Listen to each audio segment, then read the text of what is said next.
الحمدللہ رب العالمین والعاقبۃ للمتقین والصلاة والسلام علی سید الانبیاء والمرسلین وعلی آلہ واصحابہ اجمعین اما بعد اعوذ باللہ من الشیطان الرجیم بسم اللہ الرحمن الرحیم انما یأمر مساجد اللہ من آمن باللہ والیوم الآخر واقام الصلاۃ وآت الزکاۃ ولم یخش الا اللہ صدق اللہ العظیم وصدق رسولہ النبی الکریم ونحن علی ذلک لمن الشاہدین والشاکرین والحمد للہ رب العالمین ان اللہ وملائکتہ یصلون علی النبی یا ایہا الذین آمنوا صلوا علیہ وسلموا تسلیما الصلاۃ والسلام علیک یا سیدی یا رسول اللہ وعلی آلک واصحابک یا سیدی یا حبیب اللہ الصلاۃ والسلام علیک یا سیدی یا نبی اللہ وعلی آلک واصحابک یا سیدی یا نبی اللہ۔ تمام تعریفیں حمد و ثنا اللہ تبارک و تعالیٰ کے لیے، درود و سلام نبی اکرم نور مجسم شفیع معظم احمد مجتبیٰ جناب حضرت محمد مصطفیٰ صلی اللہ تعالی علیہ وسلم کی ذات والا صفات کے لیے حمد و صلات کے بعد قرآن مجید کی سورہ توبہ ہے، پارہ 10 ہے اور آیت نمبر 18 ہے۔ ارشاد فرمایا انما یأمر مساجد اللہ من آمن باللہ والیوم الآخر۔ فرمایا اللہ کی مسجدوں کو وہی لوگ آباد کرتے ہیں جو اللہ اور آخرت پر ایمان لاتے ہیں۔ پھر فرمایا وَأَقَامَ الصَّلَاةَ وَآتَ الزَّكَاةَ، جو نماز قائم کرتے ہیں اور زکوٰۃ ادا کرتے ہیں۔ وَلَمْ يَخْشَ إِلَّا اللَّهُ، اور سوائے اللہ کے کسی سے ڈرتے نہیں۔ یہ لوگ اللہ کی مسجدوں کو آباد کرتے ہیں، نماز قائم کرنے والے، زکوٰۃ دینے والے، سوائے اللہ کے کسی کی رضا کو مقدم نہ کرنے والے، اور سب سے پہلے یہ کہ وہ اللہ اور آخرت پر جب ایمان مضبوط ہو جاتا ہے پھر مسجد کی طرف رجوع کرنا آسان ہو جاتا ہے۔ نبی کریم صلی اللہ تعالیٰ علیہ وسلم نے فرمایا ہے کہ اللہ تبارک و تعالیٰ نے مجھے جو فضیلتیں دی ہیں نا، ان میں سے ایک فضیلت یہ ہے کہ اللہ تعالیٰ نے میرے لیے ساری زمین کو مسجد بنا دی ہے۔ اس کا معنی یہ ہے کہ جہاں بھی نماز ادا کرو گے تمہاری نماز ہو جائے گی، لیکن وہ خاص حصہ، وہ خاص جگہ جو نماز کے لیے وقف کر دی جاتی ہے اس کو مسجد کہا جاتا ہے۔ مسجد کا لغوی معنی تو سجدہ گاہ کے، لیکن وہ خاص باؤنڈری جس کو مختص کر دیا جاتا ہے کہ یہاں نماز پڑھی جائے گی، اس کا نام مسجد ہے۔ مسجد سے پیار کرنا، مسجد کے ساتھ دلچسپی لینا، مسجد کے ساتھ دل لگانا، مسجد کی تزئین و آرائش میں، خدمت میں اپنے آپ کو شامل رکھنا، اور سب سے بڑھ کے یہ کہ مسجد کے ساتھ اپنے دل کو جوڑ کے رکھنا، یہ اہل ایمان کی علامت ہے۔ مسلمان کا روحانی رشتہ اللہ اور اس کے رسول صلی اللہ علیہ وسلم کے ساتھ ہے۔ آپ کا جس آدمی کے ساتھ رشتہ مضبوط ہوتا ہے، آپ اس کے مکان کی طرف کھنچے چلے جاتے ہیں، کوشش کر کے جاتے ہیں کہ میرا بھائی سے ملنے کو دل کر رہا ہے، تو اس کی طرف توجہ ہو جاتی ہے، وقت نکالتے ہیں، ٹائم خرچ کرتے ہیں، پیسہ لگاتے ہیں، وہاں جاتے ہیں۔ بیٹی میں نے بیاہ دی ہے، اپنے گھر چلی گئی ہے، پر میرا ملنے کو دل کر رہا ہے، وقت فرصت سارا کچھ دیکھ کے وہاں پہنچ جاتے ہیں۔ اصل اس گھر جانا مقصود نہیں ہوتا، اصل تو بیٹی کی ملاقات مقصود ہوتی، اصل بھائی کا مکان دیکھنا مقصد نہیں، اصل تو بھائی کی ملاقات مقصد ہے۔ تو مسجد میں جب آپ آتے ہیں تو مقصود یہ ہے کہ میں اس جگہ جا رہا ہوں جسے رب کریم نے اپنا گھر قرار دیا ہے۔ اب اس گھر کے ساتھ دلچسپی، اس گھر کے ساتھ آپ کا تعلق مضبوط ہوتا چلا جاتا ہے۔ رسول کریم صلی اللہ علیہ وسلم نے فرمایا ہے کہ زمین پر جو گھر سب سے پہلے بنایا گیا، جو مسجد سب سے پہلے بنائی گئی، وہ بیت اللہ شریف، مسجد الحرام، اور فرمایا جب ساری دنیا فنا ہو جائے گی تو جو جگہیں باقی رہ جائیں گی وہ مسجدیں، وہ حصہ جس پہ مسجد تعمیر کر لی جاتی ہے وہ حصہ باقی رہے گا۔ مسلمانوں کے اندر جہاں چیزیں بڑی تیزی کے ساتھ پھیلیں اور ہماری دلچسپیوں کا رخ جب سے دنیا داری کی طرف زیادہ بڑھا تو مسجد سے بھی تھوڑا سا لوگوں کا رجحان کم ہوا ہے۔ ایک تو لوگ مسجد میں دیر سے آتے ہیں اور پھر جلدی جانے کا شوق رکھتے ہیں۔ کبھی ہم دیکھتے تھے کہ اسکول کا گیٹ بہت بڑا ہوتا تھا لیکن چھٹی کے ٹائم تنگ پڑ جاتا تھا۔ یہی حال مسجد میں جب نماز ختم ہوتی ہے تو اس وقت ہوتا ہے۔ پتہ نہیں کتنے ضروری کام ہیں جو پیچھے ہیں، کون سی ایسی چیز ہے جو دھکیل رہی ہے۔ بچے تو اپنے آپ کو بڑی قید میں سمجھتے تھے اس لیے جایا کرتے تھے، لیکن مسجد سے اس تیزی سے نکلنا، نماز پڑھنے والوں کی نماز کا خیال نہ کرنا، کسی کی تکلیف کا احساس نہ کرنا اور شدت کے ساتھ وہاں سے نکلنے کی کوشش کرنا، اس عمل پر جب غور کیا جائے تو برے خیالات ذہن میں آتے ہیں۔ ایسی چیزیں ذہن کے اندر آتی ہیں جن کا ایک مسلمان کے حق میں ہونا ٹھیک نہیں۔ میرے نبی پاک صلی اللہ تعالی علیہ وسلم نے ارشاد فرمایا، قریب محبوب فرمانے لگے کہ 7 شخص ایسے ہیں کہ قیامت کے دن اللہ کے عرش کے سائے کے علاوہ سایہ نہیں ہوگا، تو رب کریم ان 7 بندوں کو اپنے عرش کا سایہ عطا فرمائے گا۔ وہ 7 لوگ ہیں، ان میں سے نبی پاک صلی اللہ تعالی علیہ وسلم نے ایک شخص وہ بیان کیا کہ جو نماز پڑھ کے مسجد سے نکل تو جاتا ہے پر اس کا دل مسجد کے ساتھ جڑا رہتا ہے، اس کی طبیعت مسجد کے ساتھ لگی رہتی ہے کہ اللہ کے گھر سے ہو کے آیا ہوں، مجھے دوبارہ اللہ کے گھر جانا ہے۔ اس کا دل لگا رہتا ہے، جڑا رہتا ہے، وہ انتظار کرتا ہے کہ دوبارہ کب میں نے مسجد میں جائیں۔ یہ رویہ نہیں اس کا ہونا چاہیے کہ وہ کہے اوہو سردیوں میں تو بس نماز ہی نماز رہ گئی ہے، اعتراض نہ کرتا پھرے، بلکہ وہ اس کا دل جڑا رہے۔ مسجد کے ساتھ جو خاص رشتہ ہے، بخاری مسلم میں حدیث ہے، نبی پاک صلی اللہ علیہ وسلم نے فرمایا، ویسے تو ساری زمین ہی اللہ کی ہے نا، للہ ما فی السماوات و ما فی الارض، زمین و آسمان میں جو کچھ بھی ہے وہ اللہ کا ہے، لیکن حضور فرماتے ہیں کہ خطہ زمین پر جو جگہ رب کو سب سے زیادہ پیاری، جگہ ساری اللہ کی ہے، پر جو اللہ کو سب سے پیارا ٹکڑا ہے وہ جگہ ہے جہاں مسجد بنا دی جاتی ہے۔ وہ خاص خطہ، آپ ذرا حدیث کے لفظوں پر غور کریں، فرمایا احب البلاد، وہ اللہ کا محبوب ٹکڑا ہے زمین پر جہاں مسجد بنا دی جاتی ہے۔ وہ اب آپ اندازہ کریں کہ وہ پیسے کتنے قیمتی ہیں، جو کمائے کسی نے تھے، لگ مسجد میں گئے، اور محبوب کس کے ہو گئے؟ اللہ تعالیٰ کے۔ یعنی میرے تیرے کمائے ہوئے پیسے اللہ کے محبوب پیسے تب بنیں گے جب اللہ کے گھر میں خرچ ہو جائیں گے، تعمیر مسجد پر، تشکیل پر۔ فرمایا یہ سب سے زیادہ اللہ کو، اور سید عالم صلی اللہ تعالی علیہ وآلہ وسلم نے ارشاد فرمایا کہ اللہ تبارک و تعالیٰ کو زمین پر، زمین ساری ہی اللہ کی ہے، لیکن اللہ تبارک و تعالیٰ کی زمین پر جو جگہ اللہ کو ناپسند ہے وہ جگہ ہے جہاں بازار بنا دیا جاتا ہے، جہاں مارکیٹیں بنتی ہیں، جہاں لوگوں کے ساتھ ظلم ہوتا ہے، دھوکے ہوتے ہیں، جھوٹ بولا جاتا ہے۔ یہ بخاری مسلم کی حدیث۔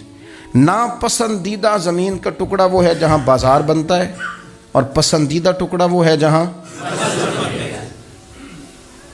شوق کس بات کا زیادہ، میری مارکیٹ ہو کہ میرے نام کی مسجد ہو، یہ میری زمین کا جو ٹکڑا میری مارکیٹ ہو، میرا پلازا ہو، اور پچھلا مکان خرید کے نہ تو ایک لائن پیچھے نکالتا ہوں، 12 دکانیں ادھر ہو جائیں گی، 12 دکانیں ادھر ہو جائیں گے، پھر حساب نکالتا ہے کہ 20,000 ایک کا کرایہ ہے تو کتنا بنا مہینے کا۔ اس کو یہ نہیں پتا کہ تیری یہ زمین تھی اللہ کی، اب تو نے اس کا وہ حشر کیا ہے کہ یہ ناپسندیدہ ترین ہو گئی، ناپسندیدہ ترین. اور اگر تیری ہی زمین ہو، اپنی خوش قسمتی تو دیکھیں کہ میری زمین، میرے پیسے، اور جب میں نے مسجد بنا دی تو وہ پیسے رب کے پیارے ہو گئے، وہ زمین اللہ کی محبوب ہو گئی، وہ پیسے پیارے ہو گئے، وہ محبوب ہو گئے. لیکن بڑا ہی مشکل کام ہے. مسجدوں میں اعلان ہوتا ہے کہ بل آ گیا ہے، کو مہربانی کرو، اور پھر پکے سچے حاجی، نمازی، نیک صالح پرہیزگار بندے بڑی مشکل سے جیب میں ہاتھ ڈالتے ہیں، اور جو باہر آتا ہے اس میں پورا 100 روپیہ نکل آتا ہے، پورا ہی 100. یعنی کہ اور گننے میں آپ کو پتہ ہے 1-1 روپیہ کر کے گنے تو 5-7 منٹ تو 100 گننے میں لگ ہی جاتے ہیں، پھر وہ گننا پڑتا ہے. اور مسجد کی ٹوپیوں میں سے، مسجد کے گلوں میں سے اکثر وہ نوٹ نکلتے ہیں جو دکاندار لیتا ہی نہیں، وہ کہتے ہیں اللہ کو دے آتے ہیں جا کے.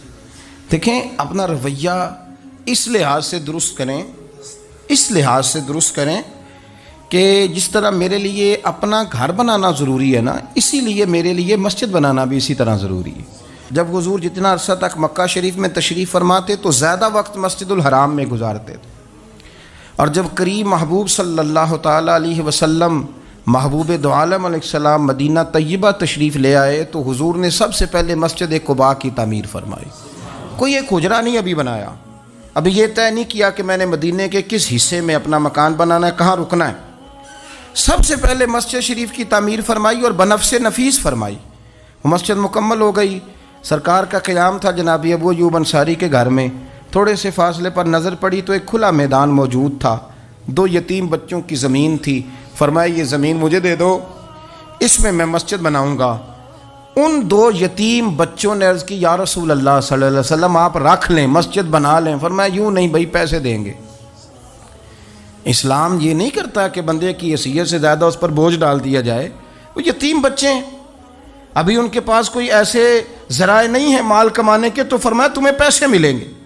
اور حضرت ابوبکر صدیق رضی اللہ تعالیٰ عنہ اور حضرت عثمان غنی جیسے مالداروں کے ذمے لگایا گیا کہ انہیں رقم ادا کی جائے. وہ پیسے ان بچوں کو دیے، یہاں مسجد کی تعمیر شروع کی.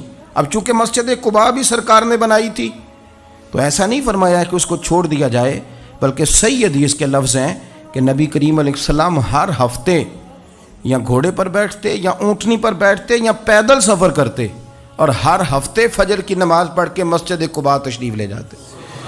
اس مسجد کی آباد کاری میں حضور دلچسپی لیتے، شوق تھا سرکار کو، اس کو آباد کرنے میں دلچسپی لیتے.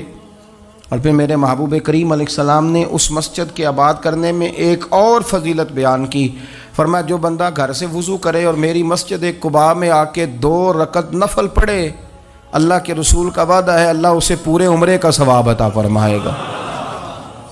آپ دیکھ لیں مدینہ شریف میں جس طرح مسجد نبوی شریف ہر وقت کھلی رہتی ہے، مسجد قباء بھی ہر وقت کھلی رہتی ہے، ہر وقت وہ مسجد موجود ہے. دن کو جائیں رات کو جائیں آپ کو وہاں نماز پڑھنے کے مواقع میسر ہیں. گویا حضور نے بنائی بھی ہے اور میرے نبی نے بسائی بھی ہے، اور وہ پوری طرح بسی ہوئی ہے. وہاں لوگوں کا آنا جانا ہے، وہاں ہر قسم کی خوشبری. یہاں حضور نے مسجد کی بنیاد رکھی، حجرہ کوئی نہیں ابھی بنایا، کسی زوجہ کے لیے رہنے کو کوئی جگہ نہیں بنائی. یہ اب شوق دیکھیں، مسجد کے ساتھ حضور کی دلچسپی دیکھیں کہ سرور کائنات صلی اللہ تعالیٰ علیہ وسلم نے مسجد نبوی شریف کی بنیاد رکھی. مسجد کے لیے حضور نے خود بنفس نفیس تعمیر میں حصہ لیا. حضور پتھر اٹھا کے لاتے، مسجد کی تعمیر میں کام کرتے. حضرت سیدنا ابو ہریرہ رضی اللہ تعالیٰ عنہ فرماتے ہیں ہم ایک اینٹ اٹھا کے لاتے تھے تو حضرت عمار بن یاسر رضی اللہ تعالیٰ عنہ 2 اینٹیں اٹھاتے تھے. تو جب وہ اینٹیں اٹھا کے لا رہے تھے تو ان کے کپڑوں کو کچھ مٹی لگ گئی. تو جس طرح انسان کسی بچے کو شاباش نہیں دیتا اور کبھی کسی بچے کو مٹی لگ جائے تو اس کے کپڑے نہیں جھاڑتا، سرور کائنات صلی اللہ تعالیٰ علیہ وآلہ وسلم نے جب دیکھا، یہ بخاری کے لفظ ہیں، سید عالم علیہ السلام نے جب دیکھا کہ حضرت عمار بن یاسر کے کپڑوں کو مٹی لگ گئی ہے تو حضور صلی اللہ علیہ وسلم قریب گئے اور صحابہ فرماتے قربان جائیں، حضور نے اپنے دست مبارک سے ان کے کپڑوں کی مٹی جھاڑنی شروع کر دی. گویا مسجد بنانے والے مزدور کے ساتھ نبی پاک علیہ السلام کی اتنی دلچسپی ہے کہ اگر اس کے کپڑوں کو مٹی لگ جائے تو حضور اپنے ید اللہ والے ہاتھوں سے وہ مٹی صاف فرماتے ہیں. ہمارے ہاں اول تو ہمارا مزاج نہیں مسجد کی طرف توجہ دینے کا. اگر کوئی 2-4 بندے مسجد کی کمیٹی میں کبھی زبردستی الجھ جائیں، ان کو الجھا ہی لیا جائے، تو سب سے پہلا فتویٰ یہ لگتا ہے کہ یہ بندہ خزانچی ہے، مسجد کو کھا گیا. سب سے پہلا فتویٰ اس کو یہ لگتا ہے. اور اکثر آپ ناراض نہ ہوں، یہ باتیں وہ لوگ کرتے ہیں جو ایک دھیلا نہیں دیتے مسجد میں. ان کو بڑی فکر ہوتی ہے دوسروں کے پیسوں کی، ہاں جی، کہ اس نے پیسے دیے تھے تو یہ کھا گیا. مجھے بھی ایک دفعہ ایک جگہ میں گیا ہوا تھا تو ایک صاحب کہنے لگے جی اس مسجد میں بڑا فنڈ آیا پر فلانا بندہ کھا گیا ہے. تو اس سے بھی تھوڑا سا وہ یہ ہوتا ہے کہ جب آپ کسی کے خلاف بات کرتے ہیں تو سامنے والا آپ کو اپنی ہمدردی دے کے تو 1-2 بات اور کرتا ہے. میں نے اس سے کہا کہ آپ نے کتنے پیسے دیے مسجد میں؟ کہنے لگا جی کچھ میں نے بھی دیے. میں کہا چل پہلے تیرے تے دعا مانا وہ کولوں آ چلیے. کہنے جی نہیں وہ تو میں دے چھڑے. تو میں کہا پھر جنہیں دیتے سن انہوں نے بھی دے ہی چھڑے کہ توں حساب لینا ہے کہ اللہ لینا ہے. اتنا زیادہ ٹینشن لینے کی کیا ضرورت ہے آپ کو؟ اس بندے نے بھی مرنا ہے، قبر میں جانا ہے. میں کیا بھائی تیرے تے دعائیے نہ پیسے جڑے تیرے کھا گئے تو تے وصول کرنا تو باقیوں کے دیکھے جائیں گے. آپ کو یہ توفیق نہیں ہے کہ آپ تھوڑا سا آگے بڑھیں، کام دیکھیں، اخراجات دیکھیں، معاملات دیکھیں کسی بھی مسجد کے. آپ تنقید کر رہے ہیں کمیٹی پہ مفت کی، اور اس کا نتیجہ کیا نکلتا ہے؟ مسجدوں میں جھگڑے ہوتے ہیں، فسادات ہوتے ہیں، دنگا ہوتا ہے. اور امام صاحب بیچارے انہوں نے بھی تو پھر کو پارٹی رکھنی ہوتی ہے، جینا تو ہے نا دنیا میں. وہ بھی پھر کبھی کبھی دیکھ لیتے ہیں کہ اب پارٹی بھاری کیڑی ہے تو اس کی طرف وہ توجہ کر لیتے ہیں. پھر وہ بھی ایک نیا دنگا شروع ہو جاتا ہے، کیونکہ مسجد میں امام اس نے رہنا ہے جس نے بندوں کو راضی رکھنا ہے، اس کی پابندی ہوتی ہے. ایک نے کہہ دیا تو کھل کے نماز پڑھا، سویرے ہی تو مزہ ہوتا ہے نماز پڑھن کا، تو دوسرا کہتا ہے قاری صاحب آپ تو فارغ ہیں، ہم نے تو ڈیوٹی بھی کرنی. مسجد کی آباد کاری میں آپ حصہ لیں، چیزوں کو دھیڑنے میں آپ کردار نہیں ادا کریں، کیونکہ مسجد اللہ کی رضا کے لیے. اور میرے نبی پاک علیہ السلام نے فرمایا جس نے اللہ کی رضا کے لیے مسجد بنائی اس نے اپنے لیے جنت میں مکان تعمیر کرا لیا ہے. شرط یہ ہے کہ اللہ کی رضا کے لیے پارٹی بازی کے طور پر مسجد نہ بنائے، رضا الہی کے لیے مسجد بنائے. اس نے اپنے لیے جنت میں مکان بنا لیا ہے. مسجد کے ساتھ دلچسپی ہونی چاہیے، مسجد کی صفائی کریں، مسجد کے ساتھ آپ دیکھیں کہ کون سا بلب خراب ہے اس بلب کو آپ چینج کر دیں. آ کے تنقید کر کے چلے جانا کہ فلانا بندہ فلانا کام نہیں کرتا، یہ تو بڑا آسان کام ہے، یہ تو آپ کسی سے بھی کرا لیں. یہ تو لیکچر ساری دنیا دیتی ہے کہ فلانا غلط ہے، فلانا غلط ہے. چیزوں کو غلط کہنا، بندوں کو غلط کہنا یہ آسان ہے، لیکن غلط چیزوں کو ٹھیک کر لینا یہ مشکل کام ہے. یہ والا میرے بھائی فریضہ سر انجام دیں. کوشش کریں کہ مسجد کے آپ قریب آئے. حضرت تمیم داری رضی اللہ تعالیٰ عنہ میرے نبی کریم کے صحابی ہیں. انہوں نے سب سے پہلے مسجد میں آ کے چراغ جلایا تھا. اتنے راضی ہوئے میرے نبی پاک، اتنے راضی ہوئے، فرمایا تمیم تو نے مسجد میں چراغ نہیں جلایا، تو نے تو اپنی قبر روشن کر لی ہے. اور فرمایا تم نے تو مکمل نور حاصل کر لیا ہے، مکمل. اور خاص حضور نے ڈیوٹی لگائی سیدنا بلال حبشی کی. وہ مسجد کا خیال کرتے، مسجد پہ توجہ دیتے. مسجد نبوی میں کون سی چیز کہاں کس انداز میں کرنی ہے، حضرت بلال وہ خدمت سر انجام دیتے. نبی پاک علیہ السلام مسجد کے لیے مختلف اوقات میں مختلف احکام جاری کرتے. پہلے سرکار دو عالم صلی اللہ علیہ وسلم نے ایک دروازہ مخصوص کر دیا تھا. فرمایا بھئی ایک فیصلہ میرا یہ ہے کہ اس گیٹ سے صرف عورتیں آئیں گی، مرد نہ داخل ہوں. حضور نے وقف کر دیا عورتوں کے لیے. پھر ایک وقت ایسا آیا کہ نبی پاک صلی اللہ علیہ وسلم کے بہت سارے صحابہ نے جن کے گھر مسجد کے بالکل ساتھ ساتھ تھے، انہوں نے مسجد کے اندر دروازے کھول لیے تھے، مسجد میں آیا کرتے تھے. اللہ کے رسول صلی اللہ علیہ وسلم نے فرمایا بھی اب جماعت کا وقت ہوتا ہے اور بالکل دروازہ مسجد کے اندر تم نے کھولا ہوا ہے تو کچھ چیزوں میں مشکل پیدا ہوتی ہے، لہذا سارے دروازے بند کر دو، ایک دروازہ کھلا رہے، اور وہ ہے جناب ابو بکر صدیق کا. وہ آج بھی کھلا ہے مسجد نبوی میں. اس کو وہ دروازے کو بند نہیں کرتے، کبھی ضرورت ہو تو وہ آگے کوئی کنات لگا دیتے ہیں. دروازہ وہ ہمیشہ کھلا رہتا ہے، اس لیے کہ اس کو میرے نبی پاک نے کھولا ہے. وہ دروازہ کھلا رہتا ہے. حضور نے مختلف اوقات میں مسجد کی تزئین و آرائش میں، اس کی وسعت میں دلچسپی کا اظہار کیا. حضرت بلال جھاڑو دیتے، آنے والے لوگوں کا خیال کرتے. مجھے کہہ لینے دیں، اس کو سیاسی نہ رہنا سمجھے، مجھے کہنے دیں اور میں بہت ساری احادیث اور بہت ساری سیرت کی کتابوں کا نچوڑ ایک جملے میں بیان کرتا ہوں. مسجد نبوی ایک پارلیمنٹ ہاؤس کا درجہ رکھتی تھی، اسی میں سارے فیصلے ہوتے تھے. اسی کے اندر کافروں کے ساتھ جو معاملات تھے وہ طے ہوتے تھے، اسی میں ہر چیز سیٹ ہوتی تھی۔ مسجد کے اندر ہماری سیاست ناپاک اس لیے ہوئی ہے کہ ہم نے مسجد سے باہر نکال دی۔ جب تک یہ مسجد کے اندر تھی، وضو کر کے لوگ بیٹھتے تھے، قرآن پاک کی آیات بیان کر کے اپنا موقف بیان کرتے، بڑا صاف ستھرا نظام چلتا تھا۔ امیر المومنین کا پارلیمنٹ ہاؤس مسجد ہوتی تھی، وہ مسجد میں بیٹھ کے سارے کام کرتے تھے، اور مسجد کے پاکیزہ ماحول کے اندر سارے کام مکمل کیے جاتے تھے۔ حضرت سیدنا بلال حبشی کی ڈیوٹی تھی، جن لوگوں نے مسجدیں بنائی ہوتی ہیں ان کو مسجدوں سے پیار بھی بڑا ہی ہوتا ہے، اور میں اکثر آئمہ مساجد کو میں نے دیکھا ہے، امام صاحب نہ بیچارے پہلے انہوں نے بندہ تلاش کرنا ہوتا ہے جو ان کی جگہ پہ نماز پڑھائے، پھر انہوں نے کہیں جانے کا وعدہ کرنا ہوتا ہے، پھر وہ 15 فون کرتے ہیں، فلانے کے پاس چابیاں ہیں وہ لے کے جماعت کرا دینا، بڑا پیار کرتے ہیں مسجد سے بڑا، لیکن اس بیچارے کا ایک قدم بھی مسجد میں پکا نہیں ہوتا۔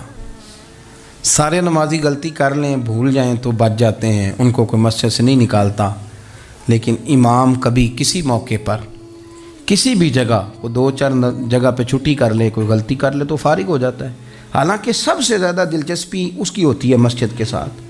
ہم مسجد کی آباد کاری میں جب ذوق پیدا کریں گے، نبی پاک صلی اللہ علیہ وسلم جب سفر پہ جاتے تھے تو سب سے آخر میں مسجد نبوی شریف میں آتے، نماز پڑھتے، اور جب سفر سے واپس آتے تو سب سے پہلے مسجد میں آتے، نماز ادا کرتے۔ حضرت بلال حبشی مسجد کی خدمت کرتے تھے، پھر حضور کے وصال کے بعد وہ ملک شام تشریف لے گئے،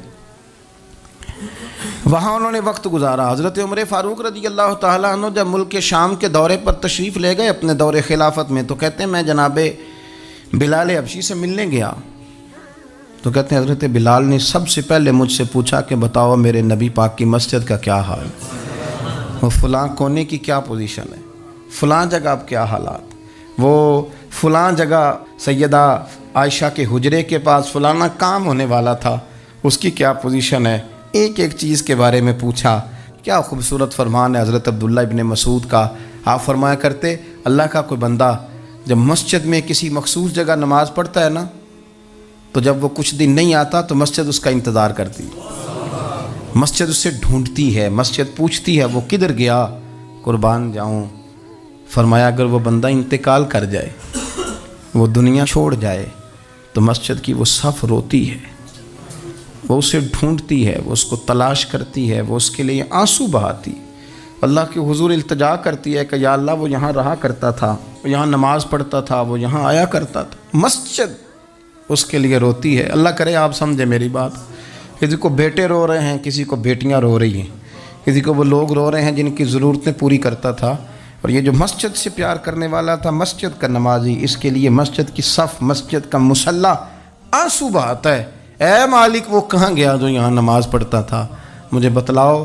جس کو مسجد یاد کر کے روئے گی، پھر اس کی قبر پہ اللہ کتنی رحمتوں کا نزول فرمائے، پھر اس کے اوپر کس قدر کرم کی برکھا برسے، اسے کس قدر نوازا جائے گا جس کے لیے مسجد روئے گی، مسجد کا یہ اعزاز ہوگا جس کے لیے۔ ایک صحابی نے عرض کیا تھا کہ یا رسول اللہ صلی اللہ علیہ وسلم میں نابینا ہوں، مجھے نظر نہیں آتا، اجازت ہے گھر میں نماز پڑھ لوں؟ تو میرے کریم علیہ السلام نے فرمایا تیرے کانوں میں اذان کی آواز جاتی ہے؟ حضور جاتی ہے۔ فرمایا پھر گھر نہ پڑھ، پھر مسجد آ کے پڑھ، پھر تو مسجد میں آیا کر، تو نماز پڑھا کر، تیرے کانوں میں آواز جاتی، لہذا تو مسجد میں آیا کر، یہاں آ کے نماز پڑھا کر۔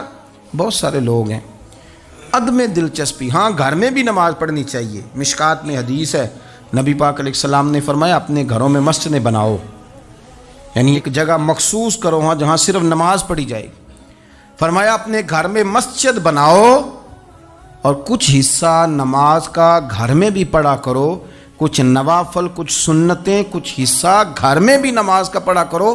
فرمایا اپنے گھر کو قبرستان نہ بناؤ، اس کا مطلب ہے جس گھر کے اندر نماز نہ پڑھی جائے بالکل، اس گھر میں سارے زندے لوگ بھی رہتے ہوں تو گھر قبرستان ہے۔ یہ حضور کا فرمان ہے کہ سارے لوگ زندے ہیں، ہنستے ہیں، بستے ہیں، کھیلتے ہیں، اٹھتے ہیں، پر 2 رکعتیں نماز نہیں پڑھی جاتی، وہ قبرستان ہے۔ حضور نے فرمایا قبرستان ہے، جتنی مرضی ٹائلیں لگی ہوئی ہوں، ہر کمرے میں اے سی ہو، بڑا شاندار باتھ روم ہو، ساری سہولتیں ہوں، اگر گھر والے گھر میں کچھ نماز نہیں پڑھتے، خواتین نہیں پڑھتی، مرد کچھ نفل نہیں پڑھتے، وہ قبرستان ہے۔ اور جس گھر میں کوئی اٹھ کے سویرے تہجد کا وضو کرتا ہے، وہ مردوں کا گھر نہیں، وہ تو زندوں کا گھر ہے۔ بچوں کو تکلیف تو ہوتی ہے جب سویرے بوڑھے اٹھ کے تہجد کا وضو کرتے ہیں، کیونکہ ان کے سونے کا ٹائم ہی وہ ہوتا ہے جب بابے اٹھ جاتے ہیں۔ بابا جی سویرے اٹھ کے وضو کر رہے ہوتے ہیں تو بچہ تنگ ہوتا ہے، دیکھو جی مطلب چونکہ اس نے تو سونا ہی اس وقت ہے جب دنیا کے جاگنے کا وقت ہے، لیکن اس کو پتہ نہیں جب تیرے گھر میں کوئی تہجد کا وضو کرتا ہے تو رب راضی کتنا ہوتا ہے۔ ہو سکتا ہے تیری بھی بڑی خطائیں اس کی وجہ سے معاف ہو جاتی ہیں، اس کا بوڑھا باپ، اس کا دادا، اس کا نانا سویرے اٹھ کے نماز پڑھنے لگا ہے۔ ہم کیوں نہیں اس بات کو سمجھتے کہ مسجد کے ساتھ ہماری دلچسپی، اللہ کے گھر کے ساتھ ہمارا تعلق، میرے نبی کریم صلی اللہ تعالی علیہ وسلم نے فرمایا میں نے جنت کے اندر دیکھا کہ کس عمل کا ثواب زیادہ ہے، تو فرمایا میں نے سب سے زیادہ اجر والے جو اعمال دیکھے ان میں ایک عمل یہ ہے کہ جو بندہ مسجد کی صفائی کر کے کچھ کوڑا مسجد سے باہر نکال دے گا، رب کریم اسے جنت میں بڑا درجہ عطا فرما دے گا۔ لیکن یہ تو کام کرے گا کوئی غریب آدمی، ناراض نہ ہونا، مسجد میں جھاڑو دے گا کوئی۔ میں نے اپنے لاہور والے سارے پیر بھائیوں کو بلایا تھا، کچھ دن ہوئے، میں نے ان کو نصیحت کی تھی کہ آپ اپنے علاقے کی مسجد کی صفائی کیا کریں، اور ساتھ میں نے انہیں کہا تھا کہ یہ میرا اپنے حکم سمجھنا ہے کہ مسجد کے انتظامی معاملات میں مداخلت نہیں کرنی، اپنی مسجد محلے کی میں جائیں اور جا کے جھاڑو دیں۔ بابا فرید صاحب رحمۃ اللہ علیہ فرمایا کرتے تھے جو چاہتا ہے اس کے دل کو سکون ملے تو وہ اللہ کے گھر میں جھاڑو دیا کرے، اور خود اپنے آپ سے کہا کرتے تھے اٹھ فریدہ ستیا جھاڑو دے مسیت، تو ستیں رب جاگدا تیری ڈاڈے نال پرید، مسجد کی صفائی کر۔ لیکن یہ بھی غریبوں کے حصے میں آیا، امیر بندہ تو 50,000 روپیہ دیتا ہے مسجد میں، کہتا ہے واکر خرید لو، پھر اس کے بعد قاری صاحب سے آ کے کہتا ہے کہ تو واکر لے کے دیتا سی، صفائی کیوں نہیں کراندے؟ تو اگر کوئی غریب آدمی ذرا ڈرتے ڈرتے لقمہ دیتا ہے تگڑے بندے کو، ڈرتے ڈرتے وہ اسے کہہ ہی دے نا کبھی کہ قاری صاحب کو صفائی نہیں کرائی دی، تو پھر امیروں کے پاس ایک اور بھی جملہ ہے، وہ کہتے ہیں انہیں کہڑا آپ کرنی بالا کو نہیں کرانی، تو میں کہ تسی اپنے بالا کو کرا لو، لیاؤ بالا نو نال، وہ نہیں کرتے صفائی۔ اگر آپ کے بچے آپ کے کہنے پہ صفائی نہیں مسجد کی کرتے تو قاری صاحب کے کہنے میں کب صفائی کریں گے؟ قاری صاحب کے پاس بھی بچوں کی اماں آ جاتی ہے، وہ آ کے کہتے ہیں مولوی تو 8,000 کا ہے اور میرا بچہ 1.5 کروڑ کا ہے، میرے سے پیسے لے کے صفائی والا بندہ رکھ لے، میرا بچے نے اسکول جانا ہوتا ہے، سبق سنانے آتا ہے کہ صفائیاں کرنے آتا ہے۔ کہاں ہیں وہ لوگ گئے جو توجہ کے ساتھ مسجد سے پیار کرتے تھے، جن کا ذوق ہوتا تھا، جن کو شوق تھا کہ وہ مسجد کے ساتھ اپنی دلچسپیوں کو برقرار رکھیں گے اور دور سے چل چل کے مسجد کے قریب آئیں گے؟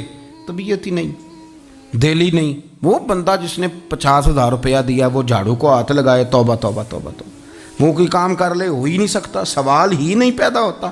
وہ تو آ کے کہے گا جاتی دفعہ، کہہ جائے گا کہ وہ ذرا فلانی جگہ کو بھی صاف کرا دے، وہاں بڑا برا حال تھا، تو بھئی یہ تو اللہ کا گھر ہے، تو جس طرح اللہ سب کا رب ہے اسی طرح مسجد بھی سب کی سانجھی ہے کہ نہیں؟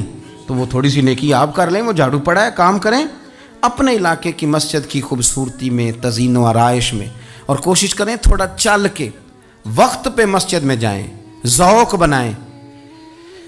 ایک قبیلہ تھا مسجد نبوی شریف سے تھوڑا دور رہتے تھے وہ لوگ، تو نبی کریم صلی اللہ تعالیٰ علیہ وسلم کی مسجد کے دائیں بائیں نا کچھ مکانات خالی ہوئے، تو مالکوں نے یہ کہا کہ ہم یہ مکانات بیچیں گے۔ ان کو دور سے آنا پڑتا تھا تو انہوں نے ارادہ کیا کہ یہ قریب کے جو مکانات ہیں یہ ہم خرید لیتے ہیں۔ نبی کریم صلی اللہ تعالیٰ علیہ وسلم کو خبر ملی کہ بنو سلیم قبیلے کے وہ لوگ یہ مکان خرید رہے ہیں تاکہ ہمیں مسجد کا قرب نصیب ہو جائے، دور سے چل کے آنا پڑتا ہے، وہ قریب آ جائیں گے تو ذرا مسجد میں حاضری ہماری آسان ہو جائے گی۔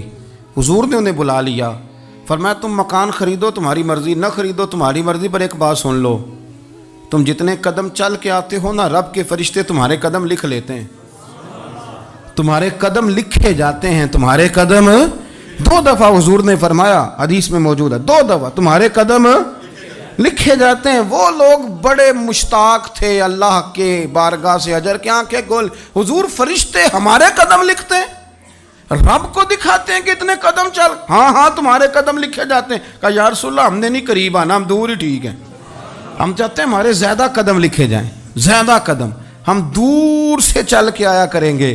شعر یاد آ گیا ہے کسی درویش کا، اس نے کہا تھا کہ گو سنا تھا آستانہ یار دور ہے، پر ہم نے بھی ٹھان لی تھی کہ جانا ضرور ہے۔ رسول کریم صلی اللہ تعالیٰ علیہ وسلم کے غلاموں نے مسجدیں بنائیں، مسجدوں کے ساتھ دلچسپی کا رویہ رکھا، مسجد کے ساتھ ان کی وابستگی بڑی مضبوط رہی۔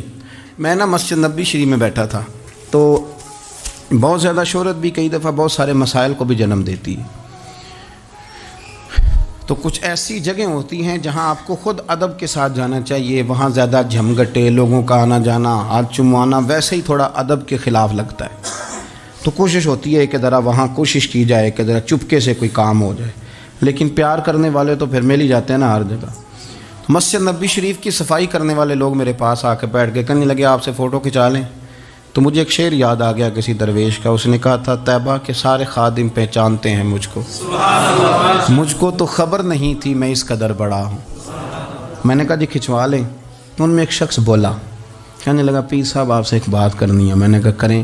کہنے لگا میرا نا تنخواہ بڑی تھوڑی ہے، بلدیہ کا ملازم ہوں، تھوڑی سی تنخواہ ملتی ہے، تو میرا ارادہ تھا چھوڑ جاؤں، روز پروگرام کرتا تھا کہ پاکستان جا کے کوئی کام کر لوں گا۔ پھر میں نے آپ کی ایک تقریر سنی، میں نے کہا وہ کون سی؟ کہنے لگے آپ نے بتایا ہے کہ بخاری میں حدیث ہے ایک بی بی مسجد کی صفائی کرتی تھی، بیمار ہو گئی تو حضور تیمارداری کرنے جاتے تھے، اور جب اس کا رات کو انتقال ہوا صحابہ نے حضور کو تکلیف دینا بہتر نہ سمجھا، دفن کر دیا، تو نبی کریم نے سویرے فرمایا مجھے بتاؤ اس کی قبر کہاں ہے؟ حضور نبی پاک خود رسول کریم ساری امت گنبد خضرا پہ اور نبی پاک اس قبر پہ چلے گئے جو مسجد میں جھاڑو دیتی تھی، اس کی قبر پہ کھڑے ہو گئے اور فرمایا صفیں بناؤ بھائی میں دوبارہ جنازہ پڑھوں گا۔ حضور نے جنازہ دوبارہ پڑھا، وارث نے جنازہ نہ پڑھا ہو تو دوبارہ پڑھانا جائز ہے، اور حضور تو وارث ہے نا ساری امت کے، دوبارہ جنازہ پڑھا۔ کہنے لگے وہ میں نے آپ کی زبان سے کہیں وہ روایت سن لی تھی، تو 3 بجے ہوئے تھے رات کے پاکستان میں، سارے سو رہے تھے، پر میں نے گھر فون کیا، میں نے کبھی تنخواہ جنی جی نیچی گزارا کرنا جی، میں تو بڑے کام لگا ہوں سرکار کی بارگاہ میں، یہاں مسجد کی صفائی کرتا ہوں، میری تو بڑی شان بنے گی اگر رسول کریم اس بی بی کی قبر پہ تشریف لا کے مہربانی کرتے ہیں، تو مجھے امید ہے میرے اوپر بھی رحم فرمائیں گے۔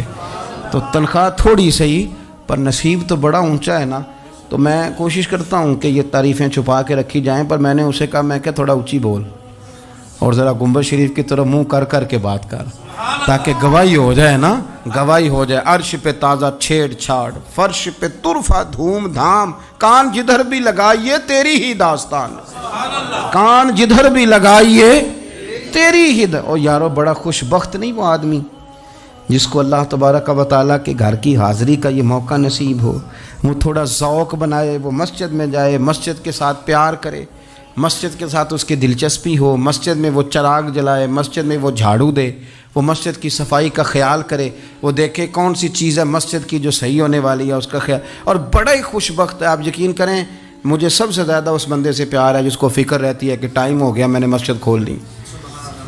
کچھ ائمہ مساجد، کچھ مؤذنین، کچھ جن کے پاس چابیاں ہوتی ہیں، میں نے دیکھا ہے بڑے وقت پہ جائیں گے، مسجد کھولیں گے، صفے بچھائیں گے، یہ بڑے خوش بخت لوگ ہیں، یہ میرے نبی پاک کے پیارے ہیں، یہ رسول اللہ صلی اللہ علیہ وسلم اپنے اپنے علاقے کی محلے کی مسجد سے پیار کریں، وہاں آپ ڈیوٹی کریں۔ ہمارا نہ جو بندہ ڈیوٹی کرتا ہے وہ نہ کچھ سربراہی بھی لینا چاہتا ہے، بغیر سربراہی کے ڈیوٹی کریں، دیکھیں آپ وہاں کیا خدمت سر انجام دے سکتے ہیں، کس طرح کر کے آپ اپنا کردار، آپ کی طبیعت بڑی ٹھنڈی رہے گی۔ آپ اللہ کے گھر سے پیار کریں گے تو اللہ آپ کے گھر کو آباد کرے گا، آپ کو بڑی ساری برکتیں، بڑی ساری سعادتیں ملیں گی، بڑی ساری نعمتیں آپ کو میسر آئیں گی۔ ایک دفعہ میں یہاں نا نماز پڑھ کے نا تھوڑا تھوڑا میں کبھی جب میں خود جماعت کرایا کرتا تھا شروع میں، تو میں یہاں تھوڑا سا گھومتا تھا کئی دفعہ باہر گلی میں، تو 15-20 دنوں کے بعد ایک بابا جی کبھی آتے تھے تو 10 روپے 15 روپے بار گلے میں ڈال کے چلے جاتے تھے، تو میں نے ان کو میں جانتا نہیں تھا، 2-3 دفعہ نظر پڑی تو مجھے تھوڑا سا ذہن بنا کہ یہ بزرگ کون ہے۔ میں نے ایک دن ان سے کہا، میں نے کہا بزرگوں آپ اکثر آتے ہیں اور 10-15 روپے آپ گلے میں ڈالتے ہیں اور آپ چلے جاتے ہیں، پھر جدھر سے آپ آتے ہیں، یہاں تو نا بندہ رستے سے گزر رہا تھا تو جاتی دفعہ مسجد نظر آئی تو اس نے کچھ ڈال دیا تو واپس لوٹ جاتے ہیں۔ کہنے لگے مولوی صاحب میرا ایک ذہن ہے کہ ہر مسجد میں میرے نام کی ایک اینٹ لگ جائے، اور میرا ذہن ہے میں غریب سا بندہ ہوں، زیادہ پیسے میں دے نہیں سکتا، تو میں نے مسجدیں رکھی ہوئی ہیں، تو میں ہر مہینے ہر مسجد میں جتنی میں نے رکھ لی ہیں میں جاتا ہوں، تو اپنے حصے کی نا میں اس میں جو میرے سے ہو سکتا ہے میں کتنا اچھا ذوق ہے۔ کتنی اچھی طبیعت ہے. کوئی ضروری ہے کہ آپ کے پاس 15 لاکھ روپیہ ہوا آپ الگ سے ایک مسجد بنائیں پٹی لگوائیں تبھی کام چلے گا؟ ان بزرگوں کے 10 روپے سے شاید پوری اینٹ بھی نہ لگتی ہو، لیکن ایک دلچسپی کا اظہار تو ہوا نا، مسجد کے ساتھ وابستگی تو نظر آئی نا. تو آپ اپنے علاقے کی مسجد کے ساتھ پیار کریں، اس کا قرب اختیار کریں، اس کے قریب جائیں. اللہ ہمیں سمجھنے کی توفیق عطا فرمائے.